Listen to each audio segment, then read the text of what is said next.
quick thought for this episode. Feel like the quick thought, the essay, and the epilogue all very much go hand in hand, and we're talking about art as a cathartic process or as a coping mechanism, however you want to word it. That's what we're talking about today. And my quick thought, I need to have a couple quick things at the very beginning of this before I get into the quick thought. And one of them is that this episode will be better taken in visually, because at the end I answer somebody's question where they ask me about a piece of mine, and I'm going to show that piece and go through it and explain it. Hopefully I can do it in a way that if you're just listening to the podcast, which that's how this is mostly consumed, is just the auditory podcast. Not many people are visiting the YouTube channel, but there is a YouTube channel, and it's just ArtistLife Podcast, and you can go look that up. So if you want to see the piece that I'm talking about, find the YouTube channel. It's there. The majority of the episodes are up there already, and I try to get them up usually a couple days after the podcast goes out Tuesday morning at 7 a.m. Mountain Standard Time. The other quick thing that I want to say is kind of related to having the YouTube channel, if you didn't know that was there, is that because the quick thought for today is a little more personal, I don't really talk about my personal life that much on Artist Life Podcast. About a little over a year ago was when I started vlogging and recording like bike rides in the coulees, mountain biking stuff, and just like art process stuff, like on my YouTube channel that is not Artist Life Podcast, that I have a wealth of stuff on. It's just FK Arts. You can find it there, and there's just like, sometimes I have the GoPro on while I am creating a piece. Those are on there, but a lot of this time I'm having a conversation. I've had a conversation every single week for a year and 6 weeks. A year and a month and a half is what I was trying to say. But yeah, it's been a year and 6 weeks, and those conversations are things that I eventually put into a MP3 file and then made a separate podcast where I upload all that stuff. Obviously, not all the videos I make for my vlog stuff translate to an auditory format, but the conversations do really well, and story time stuff that I do. So that is Artist Personal Journalist. You can look that up. However you're listening to this, the RSS feed should work, so you can look for that there. Now, that is to say, something I don't think I've talked about on Artist Life Podcast before has been the emergence of small children in my life that has come into existence in the past 6 months, or maybe 7, 8 months. I can't believe it's been that long, possibly. But I never wanted kids. Kids wasn't something that I wasn't really open to that. For the past decade, I've known I didn't want kids. I started dating someone who had kids, and that's just where I'm at now, where there's kids in my life, a 3-year-old and an 8-year-old. And the reason I'm bringing this up is because I've just been really enjoying watching them create. And sometimes it's in the form of doing an abstract piece on a canvas with a brush. It's not that doesn't happen that much, but it does happen sometimes. Or making bookmarks. I make these bookmarks out of playing cards. I gesso both sides. I glue them in the middle, so it's 2 playing cards, and then we just do abstract stuff on them. And those are my bookmarks. I use them in all the magazines I read and books and stuff like that. So sometimes they're doing that, or they're making these abstract pieces with brush. Recently, and the reason I want to talk about this is my quick thought, is that I've been just really enjoying the concept of play more, where it wasn't oh man, you made an abstract painting, that's really cool. I also have to interject and say, sorry, I have a cold again, and I am going to be coughing throughout this thing. Unfortunately, that's just the reality. I'm trying to hold it back, and it's just not happening. Anyway, so the 3-year-old at one point, had taken some old makeup stuff, and it was eyeshadow, and it was all dusty, and they added water to it, and I was oh my goodness, this is the biggest mess in the world. But a light bulb went off, and I was there's tempera paint.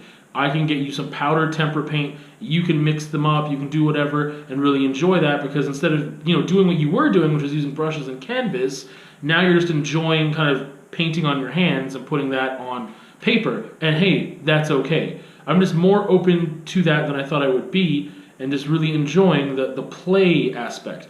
It's not like I haven't been enjoying that in my own artistic practice.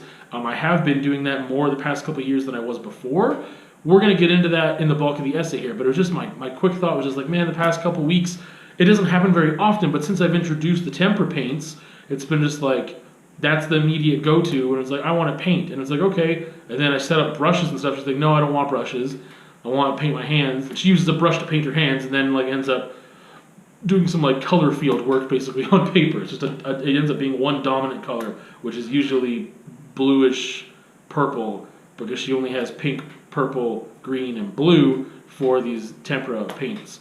Anyway, I've just been enjoying it. I'm surprised at the fact that I enjoy it. I don't really get in there and create with her, and the 8-year-old isn't doing much art stuff as of late. But I mean, made some bookmarks today. And just, I don't know, just watching children be creative, because I think that they are more creative and create more visual, stuff than I ever did as a kid. So it's just really, enjoyable to watch that happen. I didn't think that'd be something I would ever enjoy, but here I am. It is definitely reminding me that art can be something else other than what it has been for me. And it's just coincidental that it already was kind of becoming a more playful thing for me, but it's giving me this kind of influence to be like, hey, you can enjoy art in a different way, and it doesn't have to be serious or blah, blah, blah, blah, blah. In the past couple years, like I said, I've been more open to design work and art for art's sake and stuff like that. But we'll talk about that in a minute.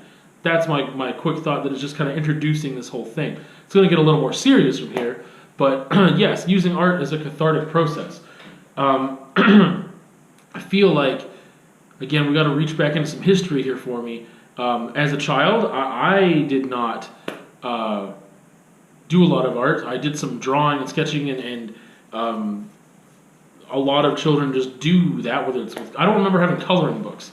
I'm sure that maybe I did at some point. I just don't remember coloring books, but I do remember just doing some drawings every once in a while. Very few and far between. It was very rare for me to do that. So I didn't grow up with visual art in my life. My high school art teacher, I've mentioned this before on the podcast, but they weren't very engaging.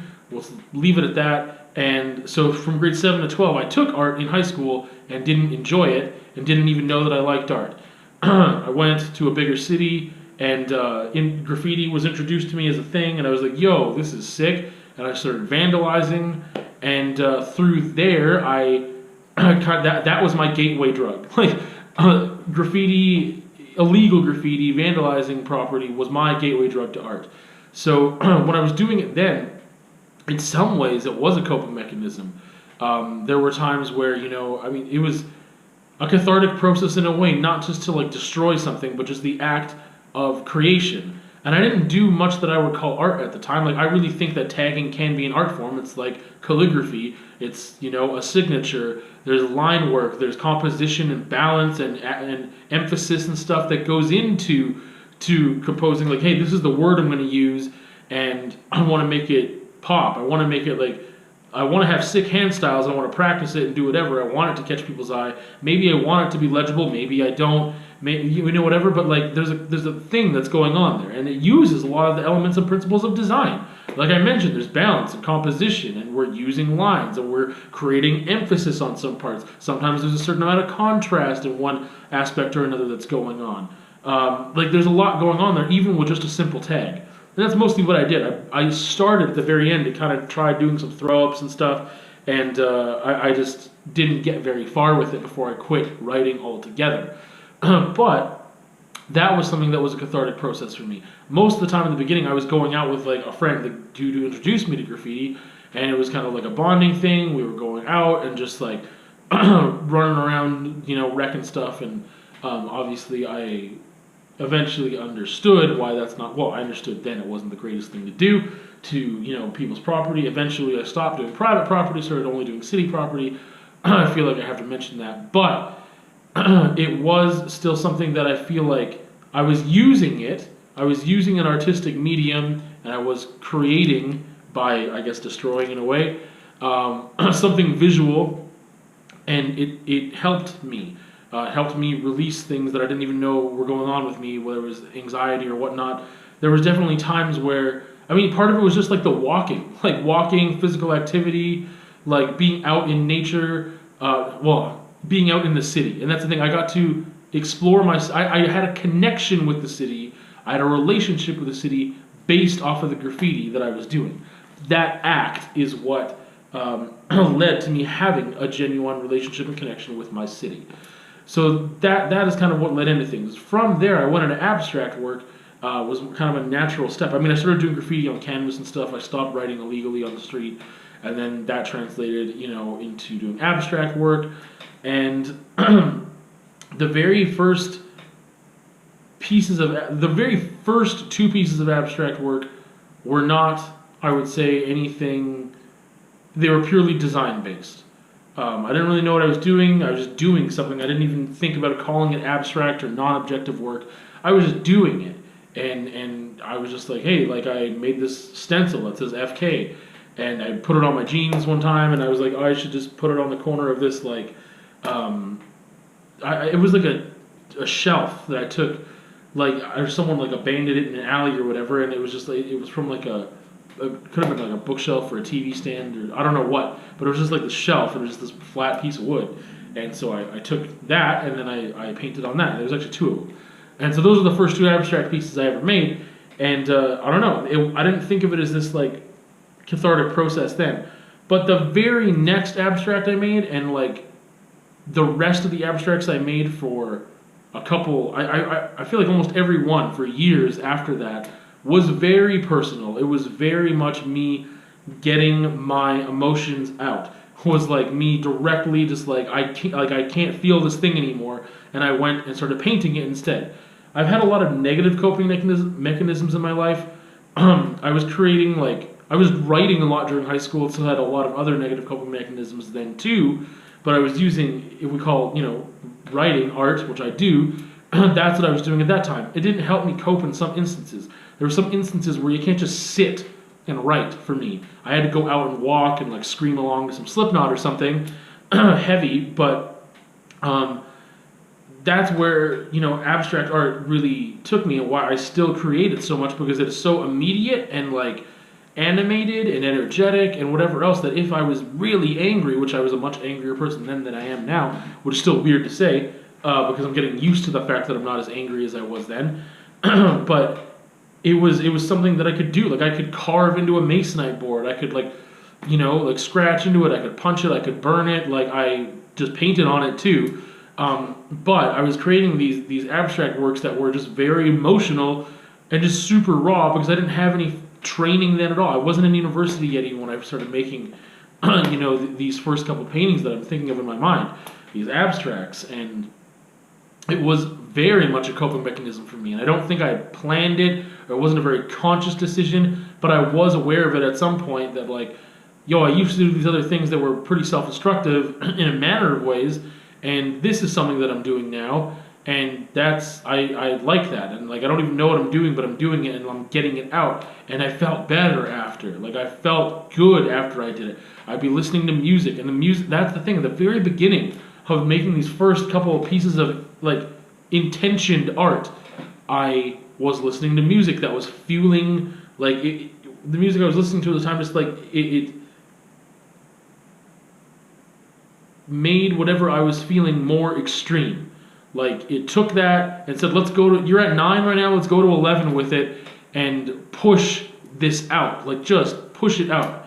The first, couple abstract paintings I was making, other than the first two I mentioned, like they were very extreme. I was very emotional. I was just very much in the middle of feeling that thing that I was painting. It wasn't like the next day, like no, like they were immediate. Like some people might get in their car and like just go fast, or things like that when they're that upset, and in that moment I had painting, and that's what really started it off for me. So it was very much a coping mechanism for me, and very soon after that I was aware of it, and I've always thought of it like that way for years, and also because I wasn't writing as much at that time. I went through this period after high school where I just kind of stopped writing. And then it took like a couple of years before I ended up in bands, and then I was doing writing then, writing the lyrics and then performing them and doing vocals. But that wasn't the same kind of writing, and it was very few and far between, whereas I wrote prolifically in high school. Like there were times I wrote multiple poems a day, which were horrible and not good, but it was something that I was doing to help me cope, and I was aware of that, very aware of it then. Again, there's just sometimes though I was so angry I couldn't sit down and write. It wouldn't do anything for me. I needed to do something physical, expend energy and get that out. Abstract painting can do that for me. Again, and it's so immediate. I don't have to draw a face and paint a portrait. Like, you can do that with energy too.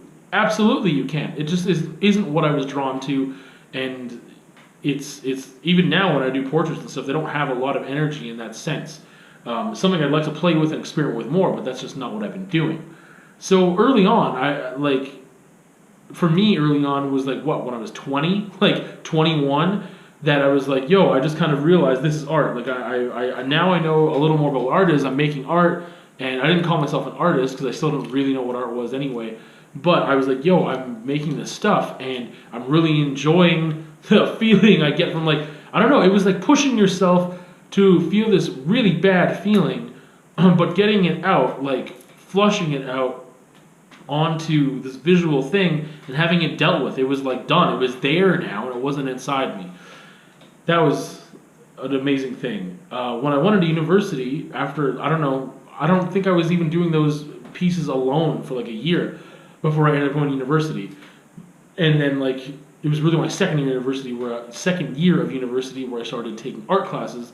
That was the goal. It's like I was going to do my BFA and then go into the College of Education and get my BEd and all that stuff. Like, I kind of knew that going in. But I was still creating all these abstracts on my own time when they coincided with assignments and stuff, and they did. But I mean, so much of it was a coping mechanism. I don't know how to get into more detail there, except I was very aware that visual art was my thing. And at that time, I started to get into bands, which is something I always wanted to do. And then I realized even more than visual art, that is the thing that really helped me. Like, and I didn't know how much it helped me until I didn't have it anymore, which we'll get into. But I mean, writing, just sitting down and writing, wasn't something that was working for me very much anymore. Partially because I was more angry probably then than I was even in my teens, or understood it better and realized I can't sit still. I need to go. I need to do something physical, whatever. So being in bands, I mean, I got this writing portion where I got to say the thing. I got to, jam and get this stuff out when we were rehearsing. And then I got to perform live, and that was always a really odd feeling. It was a really odd time anytime I was playing live. But that was expending a lot of energy and really the peak of getting something out and feeling other people's energy. And like, there's nervous energy, there's excitement, there's like, in some ways there's humor for me too, because I that was a coping mechanism, was like self-deprecating humor and trying to kind of build a connection with the crowd when that's really difficult for me. I just am really introverted, so I don't know. It was this thing, like, I don't like being in front of people. Like, I had to get over that for the two things that I really loved most, and that one was performing music, and two, teaching. Like, even getting in front of a class, like, me being, like, an authority figure or whatever else, didn't really help. Like, it took a lot of getting used to. Same thing with performing. I just got anxious every time I performed right beforehand. And then when I was in it, it was fine. When it was in the middle of a song, I was fine. If it was in between songs, I was pretty awkward. And I'm talking about music a lot because it comes back in with the visual art. Like, I was creating visual art and performing music, and it was fantastic. And it was just like peak art for me. Working on my BFA while I was in these bands, and just like felt like I was creating art all the time in one form or another. And it was one of the best times in my life in a way. A lot of what I was expressing was pain, though. Like, a lot of what I was expressing was pain, and I didn't feel very happy, and I was confused about a lot of things, and wasn't in a place I wanted to be in my personal life, and there's a lot of stuff going on. But I had art that was there. Now, the thing is that I came to this question. So, yeah, I mean, it's not a question whether art can be a cathartic making process. If art is something that helps you heal, like, it does for some people, and for other people, that's not how they use art.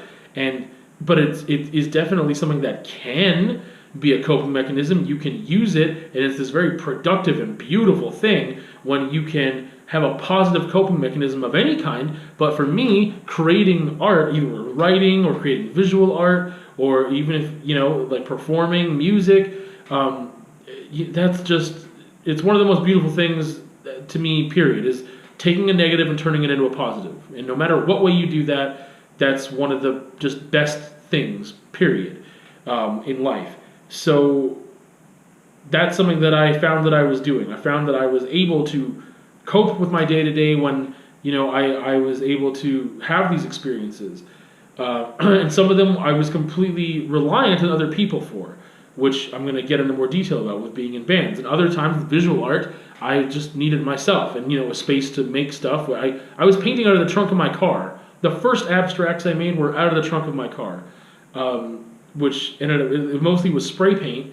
I didn't have acrylics, I didn't have brushes, I didn't have any of that. I had spray paint, and I, you know, had weird stencil things that I had made, or nothing, or like, you know, and that's why, again, just using the medium that I created graffiti in, just splatters and drips and just use of color and whatever else, like, I don't know, fading stuff, like, that's what I had at first. And spray paint is a very quick medium. It's also very quick drying. There's a lot that just the medium that I was using for graffiti, when I transferred that to make visual art, like, it just formed a certain style and a certain way that I like working. And anyway, yeah, so there's no question that I was using art as a cathartic process. That is what I was using as a positive coping mechanism.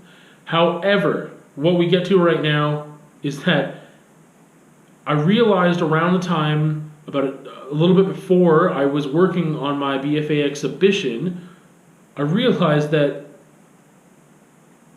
creating music, which to me was art, was maybe having an adverse effect. I realized that when I make a visual art piece, generally that piece is kind of out of my system, or that feeling or whatever, and it's gone. It's not that I can't feel the same thing again later. It's not like certain events don't reoccur in my life, or certain feelings of sadness or depression or anger or pain don't happen again. They do, usually not in the exact same way, but sometimes it did.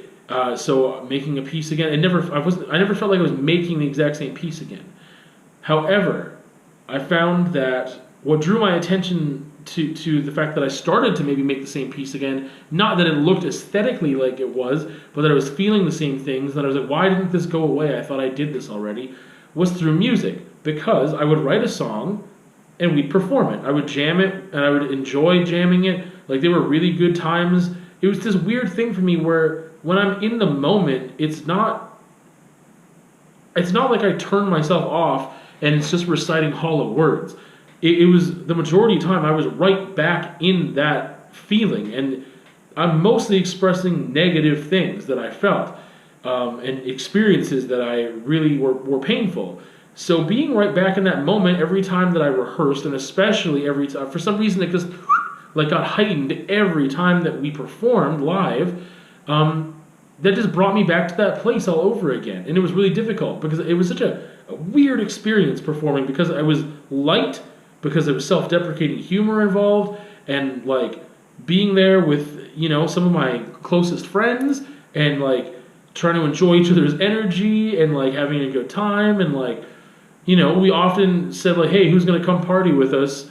And it was just, I don't know, I somehow adopted that expression from somewhere or someone, and was like, yeah, like, it is a good time. But at the same time, for me, when I'm on stage, it's not a good time. I'm not feeling good, but I am feeling good. Oh man, it's just messed up. Like, I mean, but it's like physical exercise. Even if you are feeling the burn, or if you are feeling pain when you are physically exerting yourself, you also feel good. There's chemicals that start running through, and I could emotionally maybe not feel very good, and at the same time feel freaking fantastic while I'm on stage screaming into a mic, you know, about these really painful experiences and how I felt about them, and then reliving them, and yet it felt good. It was really messed up. And I mean, just the concept of it, it was very natural, but at a certain point, what I was trying to get to was that I realized, look, this is how I worded it in my artist statement for my exhibition that I had, is this exercising the demons or exorcising the demons? Like, am I actually getting them out? And my whole thing was built off of like, yo, is this a cathartic process? Am I actually making art that is helping me or hurting me? And so all the visual pieces were based off of songs. I really only did 4 different songs that were represented there, but one of them was a triptych, like a visual triptych piece based off of one song. And that song itself was about a cycle, or the visual art pieces were a cycle of creating art and like the before and then the during the process and after, and this cycle you could start anywhere. And anyway, so but my BFA exhibition explored that because I was like, I don't know what's helping anymore and what's hurting technically. Like if I am again reliving these moments so much, so often, and so strong that it's putting me in a weird place, you know, I realized that was affecting my visual art too. Like where I was back in this place and this thing maybe I should have gotten over this thing already, but because I'm screaming about it and writing about it, writing about it, I could have left it after that. It's done then. I put it out in the universe and that should be it. But if I am, you know, memorizing those words and practicing, you know, my vocals and like then going and performing it and whatever, it's just like I got off stage almost, it was just, I've never felt two opposing things simultaneously, like more strongly than when I was performing live, because I would be almost high off of just releasing these chemicals of physically exerting myself and also the energy of people there, but also almost like afterwards I couldn't talk to anybody. It was like almost like I just felt so drained and like emotionally and mentally drained, and not necessarily physically drained at the moment. Like physically I was like just excited and physically like alert. Oh, man, I don't know how to explain it. But it became this cycle that I still can't reconcile. Like I can't know if it was really giving me good things or bad things or whatever, or how to word it. Because I mean, if the content and the concepts that I was expressing, if those were positive and uplifting or whatever, there would be no question really. But because what I had to get out was this negativity, which beforehand when I was writing without performing, when I was making paintings without this performing aspect in the background that linked sometimes the two things, it was fine. I felt like I got it out and it was out and that was it and it was great. And even if I felt the same way the next day or something happened the next week and put me back in this place where I had to do it again, it wasn't the same piece. But yeah, just something about performing the same song when it was such a powerful song. Man, there were times where I dreaded, like I was like, man, I don't want to scream this song today. Like, it's too hard. And there were some songs we took out of the set. And coincidentally, they were songs that the majority, or at least half of the band was like, yeah, this is not a fun song to play as this other song is. I'm like, hey, well, I'm kind of tired of reliving that moment anyway. Because I just couldn't escape feeling it and being in it so much. Which, in some ways, I pride myself on because I never wanted to just recite these words and then they become hollow and whatever. But in other ways, it's ridiculously difficult to cope with having those feelings at that heightened state so frequently. So I began to question whether art making was really a cathartic process for me or if it was doing the opposite. Because again, that translated into visual art and I started being like, man, why? I should be over this. Why am I making this painting again? Like, again, not the same type aesthetically, but about the same thing, experience. And after I kind of created that question, I never really went back to exploring it through art. I never really talked about it much again. I mean, I talked about the exhibition, but I didn't talk about like, you know what, let me revisit this and explore this topic. Because no matter what, at the end of the day, I just need to do it. Like, it is the most positive coping mechanism I've ever had in my life, and I've been doing it since then. And if it was about maybe 2006-ish where I made my first like pieces of art, then yeah, that's, I mean, 2006 might even be a bit early. Like when was this? I mean, this is 2006. Man, I don't even know anymore. Yeah, I didn't make very many pieces the first couple of years. It was this piece that I'm going to talk about was 2012 is what it says, and I don't know. We can, whatever. Anyway, it's been a bit. Yeah, 2009 maybe was the first one. I don't know. I have numbers in my head. I don't know where they came from sometimes. I just like try to place things in a chronological order and figure out when did this happen and when did that end and when did this start, and it's not the easiest thing sometimes. Anyway, I just I can't stop doing it. Like, it's just a part of who I am, and it's something that I need. And in saying that, the past couple years, I haven't needed it the same way I used to need it. The past maybe 5 years, I've recognized, like, after I was kind of out of university, I didn't need visual art the same way that I needed it before. Because I was making these very angry pieces. They had a certain color palette a lot of the time too, which was red, black, and white. For some reason, that was just kind of what happened, or cream, or Titan buff, and like black and crimson. Like, for some reason, those three kind of colors or hues, shades would reemerge again and again and again in a very, when I was making very, negative emotional art, or art that expressed negative emotions. I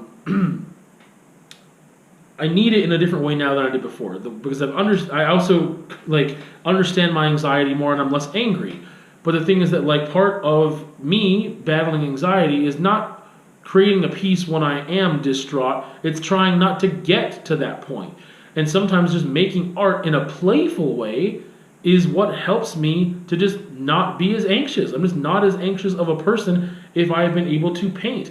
I find joy in painting. That's why I'm embracing design more. So it's not just a positive coping mechanism because, man, I got all my anger out onto this canvas and I punched it and I kicked it and I burned it and I slashed it and cut it up and I made this really aggressive piece. No, that's what it used to be for me, absolutely. It was performative in a way, it was aggressive.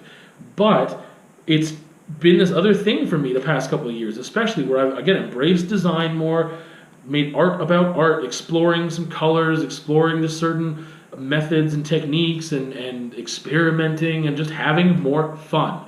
My abstracts are way more design-based now than they are, art-based or conceptually based or expressing very strong emotions. Sometimes I'm just expressing, what am I feeling in this moment?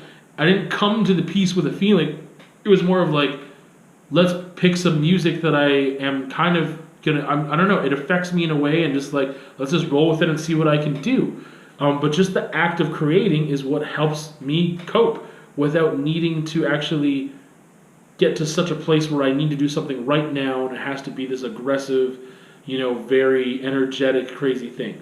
I definitely have calmed down a lot more.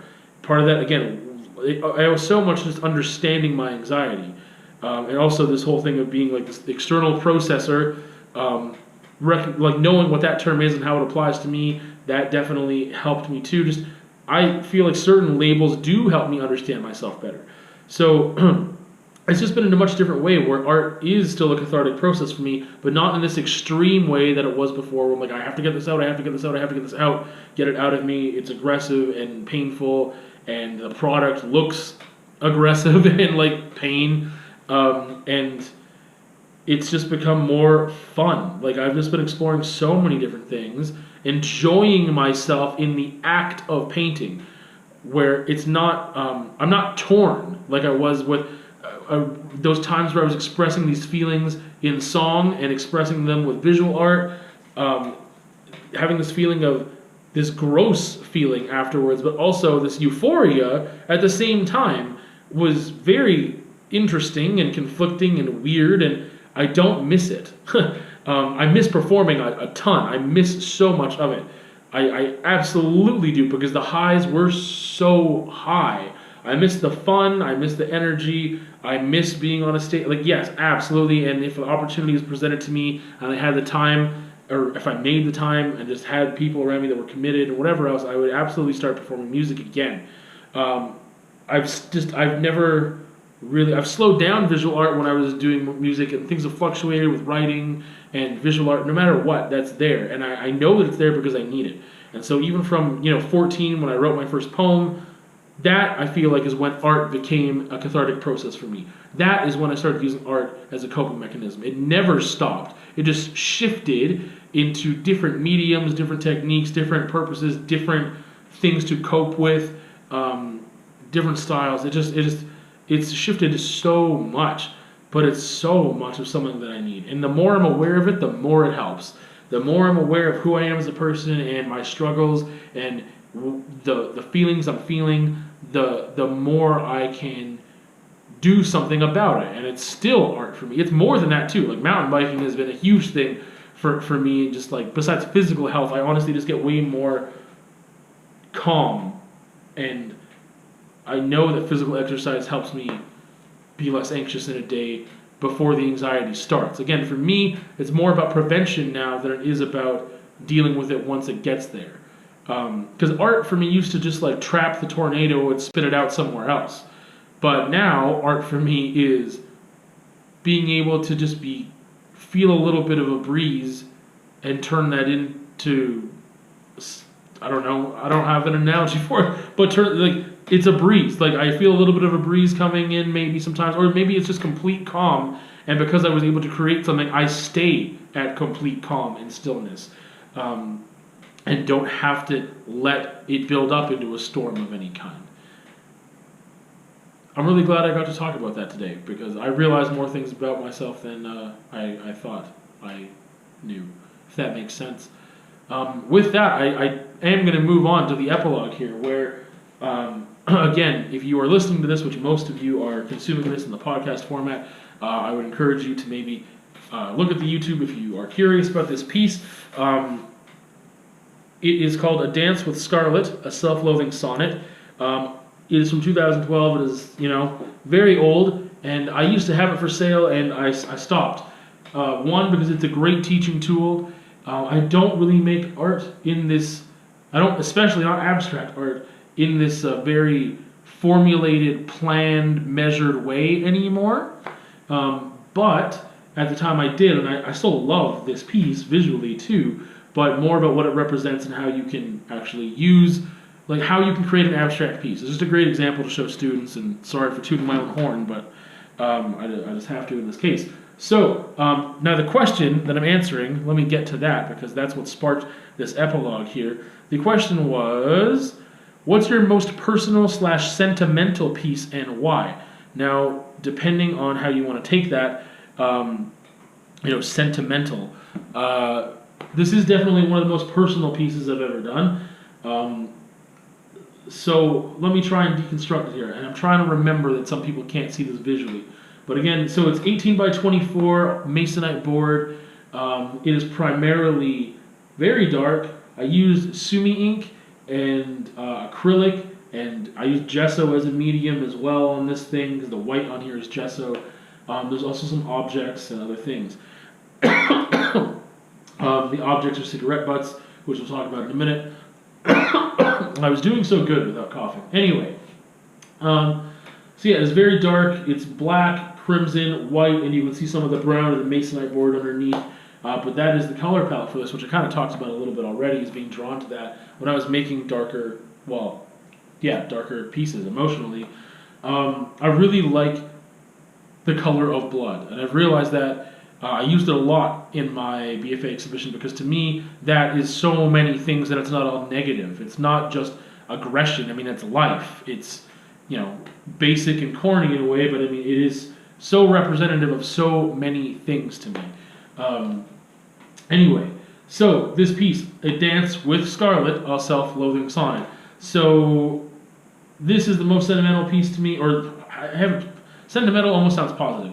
The most personal piece to me that I can think of right now, that I have, definitely. This is the most personal one that I have still. And I think I'm just using personal as painful, but I mean, I've made some pretty painful pieces.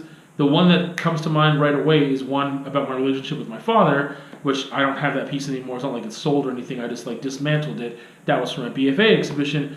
That was very, very, very, very personal. And so, I mean, I could talk about that. I mean, that's the one area in my life where I wrote one song ever. It was something about, I just couldn't, I don't know, art didn't really help me with that. It didn't help me understand the relationship more. It was the most vulnerable thing for me. I'm pretty open with a lot of things, whether in discussing them with somebody or creating work about them or basically just open about discussing my personal history. And I'm open about discussing my relationship with my father too, but I don't learn anything from it it's still unresolved, and yeah, no matter what I do, like I've only created 2 pieces of art really about it, and that is, you know, a song, and then this visual art piece that, not this one, but one that also went along with that song that I created after the song for my BFA exhibition, and that was very, very, very personal, but it, one, isn't something I have here that I can show, and that's okay, I could have just put the picture up, but this is the one I'm going to go with. I mean, that is definitely the other one that's tied, I guess. This one is just more fun to talk about as well, because this has been resolved for a long time, and is still, that's the thing, this is transformed for me. I don't feel pain anymore when I look at this. If I were to look at that other piece that I was just talking about, it was just called Model of Failure, it still is very painful, so maybe it is the most personal. But I guess part of this would be sentimental, because this is just such a unique piece for me. It's not something I've done really before or after this piece. It's very unique to me, my process, and my style, and things like that. There's a lot going on here, despite the fact that it doesn't look like a lot going on. Again, it's a teaching tool now. It's changed. It's very sentimental because it was a very aggressive, personal piece that I did talk about during the critique, and I felt like it was underappreciated. Maybe, again, I'm just, you know, putting myself on a pedestal here, which is definitely a symptom of my disease, which is just being an artist. So, anyway, I don't know why I want to show you the back of it. I don't. Okay, here we go. So, dancing is often a metaphor for sex. So, a dance with Scarlet, a self-loathing sonnet. So, this dance with Scarlet, there's only one thing here that is, you know, not abstract, or what I would consider. I still consider this an abstract piece overall. But at the bottom here, I have a capital A for Scarlet Letter, right? So that's there, and that obviously a dance with Scarlet. So talking about infidelity issues with myself at the time was what this piece was kind of about. The self-loathing that came along with that. I mentioned the self-loathing sonnet. I think part of it was just like, I really like giving things titles. I really like naming things. I like wordplay, and that title just really fit very nicely. A dance with Scarlet, a self-loathing sonnet, because it almost kind of rhymes in a way. So what we have here, there's again a lot of black mixed with crimson. We've got certain spots of white. The gesso was just kind of like more necessity than anything conceptual. It's probably the one thing that's not conceptual on here. So there's all this stuff going on. You can see a lot of the masonite board underneath in certain areas because I was using a lot of water, and this is very thin ink and paint. The sonnet refers to just the fact that there's, like, I mean, an Italian sonnet or a patriarchal sonnet, I believe, are the same thing from my memory. But it's a certain structure, right? We've got a certain structure, and we've got these were carved into the masonite board. So I've got basically the structure of the sonnet is carved into the masonite board. There's these cuts that are 1, 2, 3, 4 lines, and then 2 couplets beneath that, and then on the other side there is 6 lines. That represents what's called the turn in that poem, or in that structure of poem. Yeah, and so that's represented here, and I don't know if anyone would get that without me explaining it, and that's okay. But the thing also is just that it doubles as, like, yeah, I'm cutting into this piece. Like, that used to be a negative coping mechanism for me, which was self-harm. So cutting into the masonite board, having, like, black drip out of those cuts into the masonite board, just showing that level of aggression into the masonite board, all added to that concept of the self-loathing. I took my hands and kind of, like, dragged them down in some spots too, just to show that as well. Like, this act of desperation in a way. In more than one way, there's an act of desperation here, of just, like, desperate to feel better, using something as a negative coping mechanism. So, I mean, at that time, infidelity was, like, a coping mechanism that was negative. Acknowledging that and feeling desperate for change too, just feeling like clawing, like, guilt, a lot of that, and that's kind of shown here too. The cigarette parts are my favorite part to talk about because they're so loaded with symbolism. And that was the happiest little accident, if we want to be Bob Ross about it, because they were just outside. Like, I just wanted something else for texture.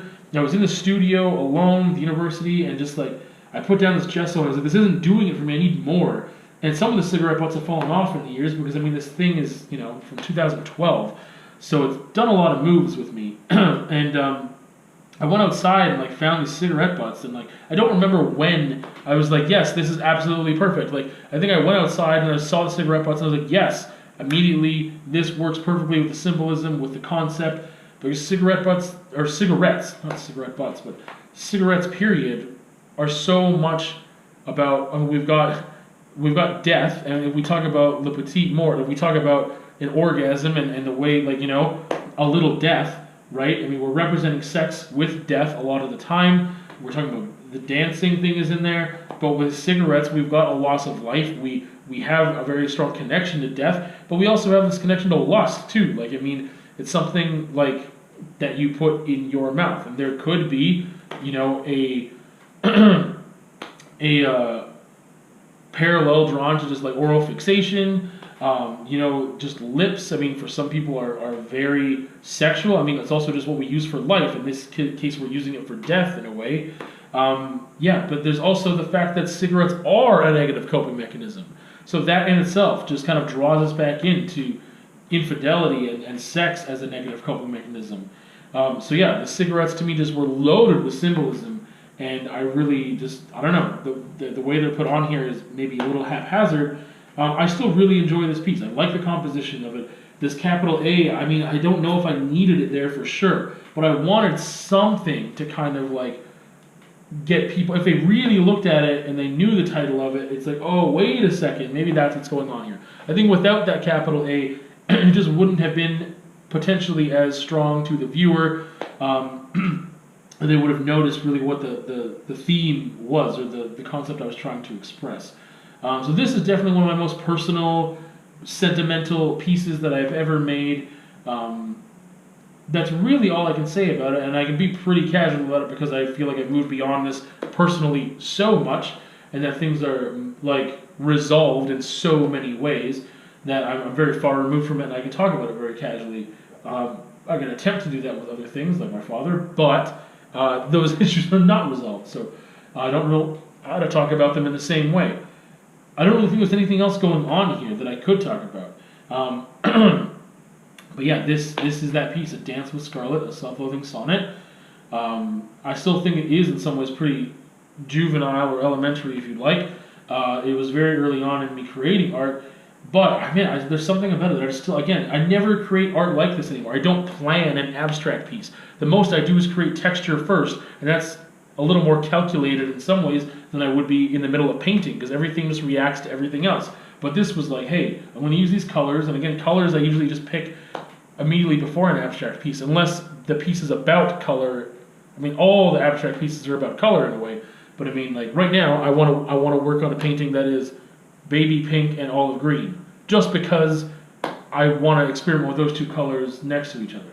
Anyway, but I mean, this was very planned, like the cutting into the board, representing the sonnet, the form of a sonnet, of an Italian sonnet, or the structure of it, like that stuff really was so planned out. I just don't create work like that anymore, and I didn't before this piece. Very unique piece for me, a hallmark piece in a way. Definitely something I go back to and think about from time to time. It hasn't, this piece just, I don't know, it was just like, it was a breakthrough piece in a way, and it's funny because I never went back to doing pieces like this. Like, I don't know how often you could do something like that. Some people do a lot of research and planning into their symbolism and the objects and the visuals that they put in there, like certain birds and certain flowers obviously can carry a lot of conceptual weight, and people research that and stuff. But this was, as much as it was planned, it also was very aggressive and raw in the moment. The cuts were very calculated when I had to make them, but then the actual like clawing into the paint with my fingers and removing it, and then like, you know, I mean, putting the cigarette butts there and, you know, putting the capital A there was a compositional choice and stuff too. But yeah, I remember the moment that I made it, I was just, you know, on the floor on my hands and knees, and just like I was in it, you know. I had some forethought, but at the same time, it just kind of, those two worlds collided perfectly for me. And it also just shows people how much thought you can put into an abstract if you choose to. That you can do that you can research stuff, or you can at least, I mean, I didn't do any research, but to me, I was like, yes, this symbolizes this. I mean, I had to refresh myself on the structure of an Italian sonnet, but other than that, I mean, it was just, there was other stuff going on here that was not just, hey, I need to paint today, let me pick some colors and just go for it. It was a little more structured and planned. So anyway, to answer that person's question, that is my most personal / sentimental piece, or both. That is really it for today. That was definitely a weird one, but yeah, that's how I feel about when I talk about creating art, as a coping mechanism, as a cathartic process, personally, that's kind of how the arc has gone for me. And now, like I said, I don't think of it that way. I'm very aware that I do need to get in the studio a certain amount, and it's not because I need to create a piece based off of how upset I am, because one, I just don't get as upset as I used to. And part of it is because I am creating more than I used to. Part of it is also just maturing and understanding myself better, and my relationships with people and how I choose to operate myself in this world is a little more positive than it used to be. And then, yeah, understanding my anxiety and stuff. But definitely, I know that this is a preventative measure. It's like, yes, creating art is something I need to do in order to keep me balanced, not just do it when I'm completely off kilter and imbalanced. Anyway, with that, again, I would love questions. In the description there, you've got access to my social media through the LinkTree, and my ArtistLife podcast at gmail.com is there. Please throw your questions and comments at me. I would love to hear them. Going to have someone for next week being interviewed, so that'll be cool. Yeah, just check back. I definitely enjoy hearing feedback. So with that, that has been my Artist Life.